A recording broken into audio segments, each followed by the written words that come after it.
Hi, everybody. Welcome to today's dive in. Today, we're going to talk about the marketing buy in funnel.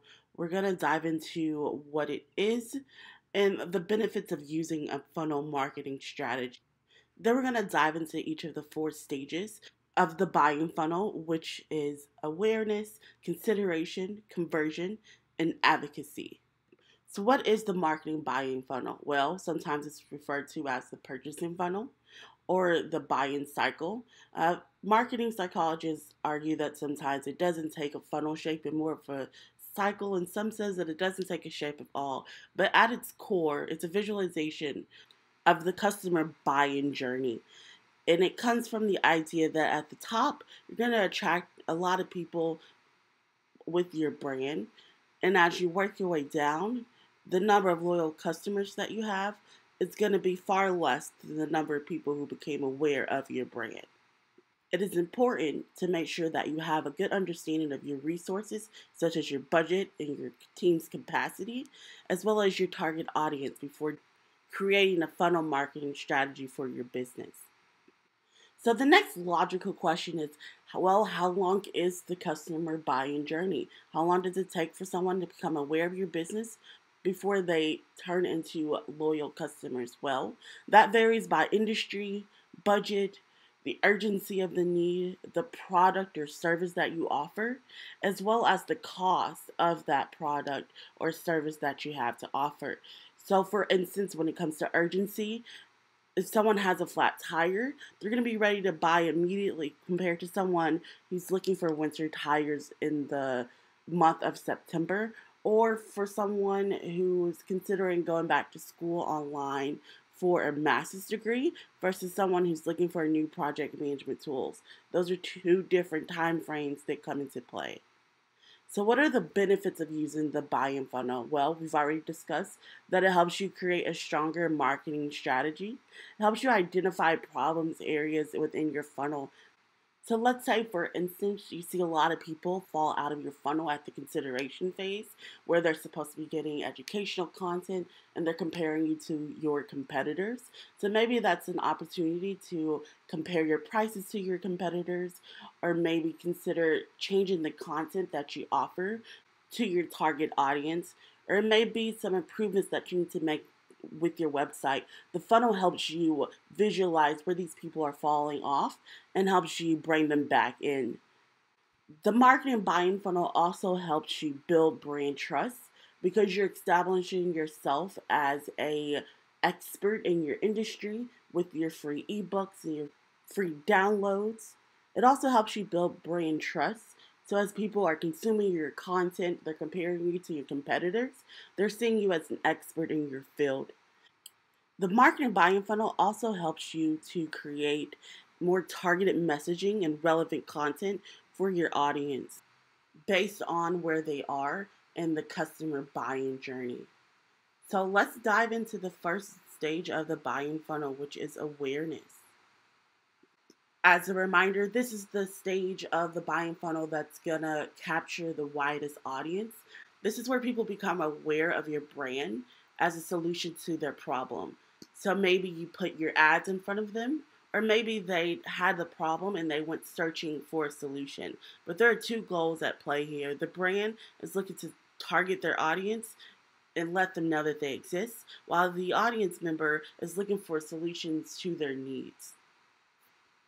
Dive into the platforms that your business should use to build brand awareness. Well, first, it's going to be the search engines where most people start their buying journey looking for something on Google or Microsoft, which includes Bing and Yahoo. And then there's also ads there, so you can have your ads show at the top of listings. And then you have the Google Display Network, so say someone's on the Wall Street Journal and they see your ad at the side and they may decide to click on your brand or go search for your brand.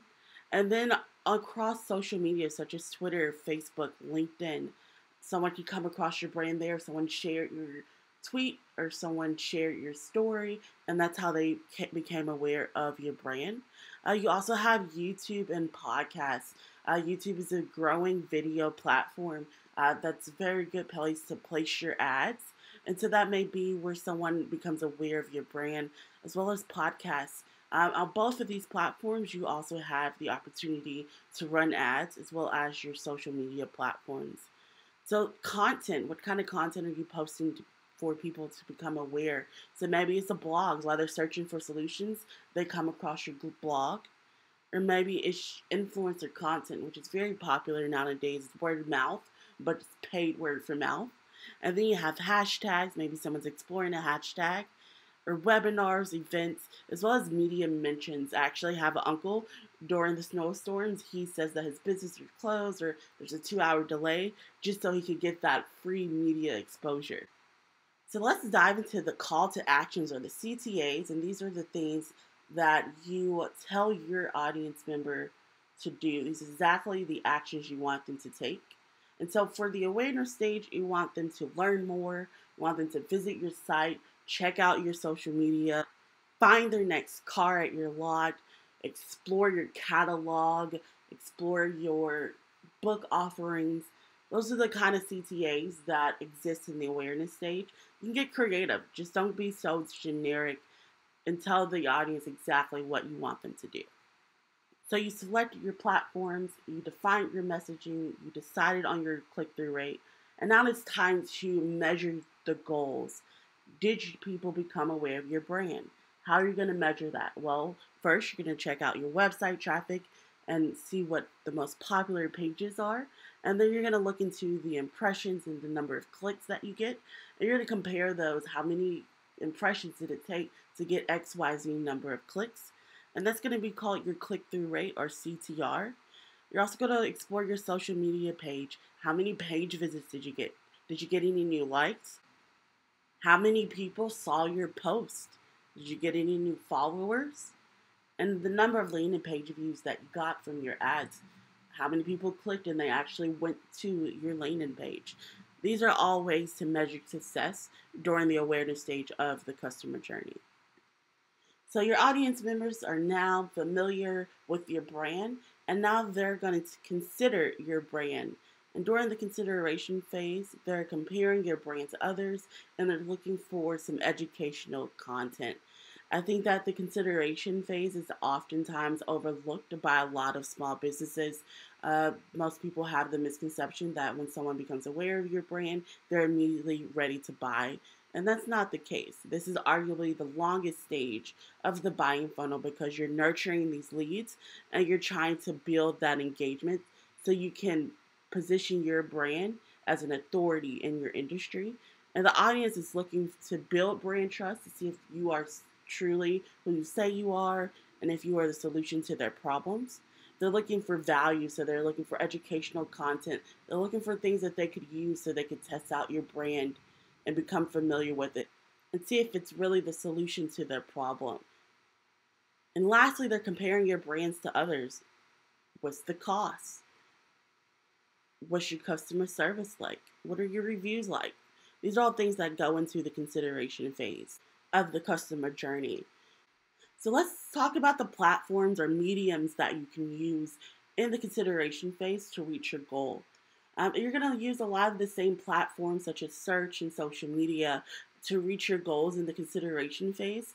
The only additional platform that I would suggest would be an email marketing platform, because what you want to create during this consideration phase are what's called lead magnets. So you want to give people this free educational content in exchange for their email addresses, so you can nurture those leads and really see how they engage with your product or service. And so these lead magnets are going to be your downloads, so white papers, ebooks, checklists. You're also going to provide educational content such as instructional videos to help people solve problems on their own as you guide them through it. And then email marketing campaigns where you have automated systems that send them out your blog posts, your events, your reviews, your testimonials, which is where your influencers really come in handy. And they're also looking at your social media presence to see how other people engage with your content. These are just some of the ways that your target audience is looking for educational value and looking to build trust with your brand as a solution to their problem. So how do you call these audience members to action? Well, you're going to use CTAs like download your free ebook, access your cheat sheet, save my spot for the webinar, comment below with your favorite song. You want to emphasize your and my to let your audience members know that this is specifically for them to help them solve their needs or meet their needs rather, and let them know that they can trust your brand. So, how do you know you're getting the brand consideration and building that trust? Well, you're going to look at KPIs like content downloads, how many did you get, the number of event attendees and signups, the number of people who open your emails, the number of people who viewed your videos, and how long did they watch. You're also going to see how long they stayed on your website. How many podcast listens or downloads and subscribers did you get? Did you get any new page followers?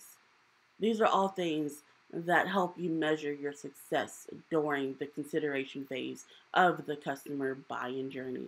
So let's go into the next step, everyone's favorite, which is going to be the conversion or the purchasing phase of the customer buy-in funnel.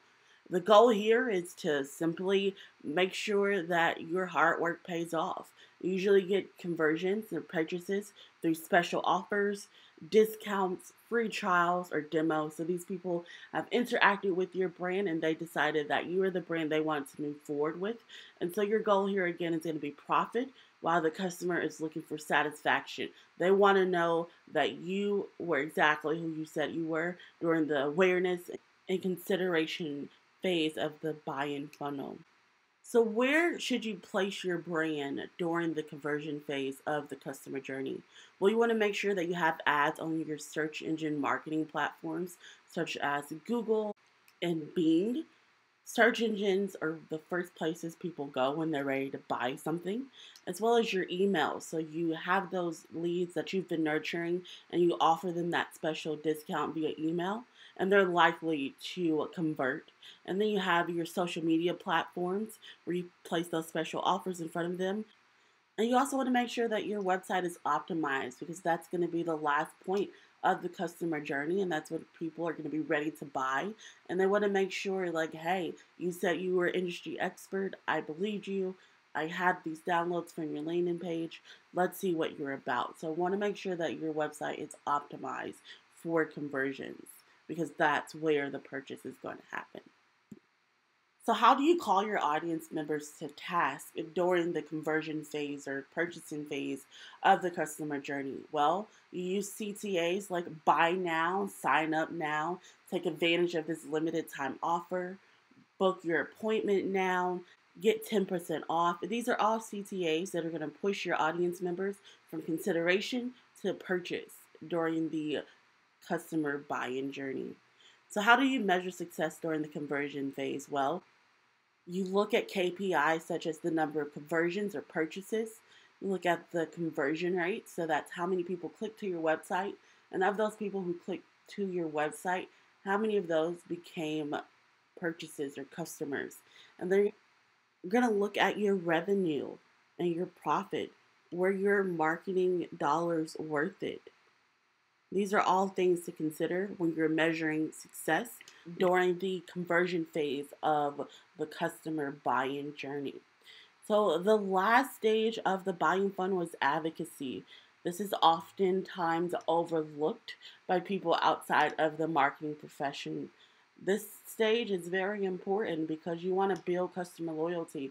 You put all this money and time and effort to get people from the awareness stage all the way down to the conversion stage, and you want to build a loyal customer base. This stage of the buy-in funnel is also very important for building brand proof, user-generated content. So that's testimonials, that's someone sharing a video, say, hey, I enjoyed this brand. It's someone giving you a review on Google. It's someone sharing your brand with a friend. So the platforms that you're going to use during the advocacy phase is going to be your social media, your website, email marketing campaigns, as well as word of mouth. So also with the advocacy phase, you're going to post these referrals and testimonials all over your social media platform and your website. You're going to start a referral program to reward your loyal customers for bringing people in, and you're also going to upsell them. They enjoyed one product, ask them to come check out another. Your loyal customers are the people most likely to buy from your brand over and over again. So some of the call to actions for the advocacy phase is going to be share with a friend, refer a friend, or explore our services. These are all ways to get people to take action and advocate for your brand. So how do you measure success during the advocacy phase? So you're going to measure the number of repeat customers, the number of referrals, the number of email subscribers, and the number of customers who purchase more than one service or product from you. These are going to be all the ways that you measure advocacy in the customer journey. So thanks for diving in today. Just some things to remember about the customer journey. It's not black or white. It's going to vary based on your industry, your product, the cost of your product, your marketing budget. But please remember that it is essential to a strong marketing plan. It's also going to help you reach your audience with targeted messaging and relevant content. It's going to help you build that brand trust and generate more revenue for your business. So thanks for diving in with us today. We hope we provided you the tools to start creating your own buying funnel. Just make sure you have a good idea of who your target audience is, the budget you're willing to spend, and the capacity you have to create the content that you need. If you need some help, contact Robust Marketing. We can definitely help you out with that. Until next time, please like our video, subscribe to our YouTube channel, and turn on your notifications for our next dive in. Thank you.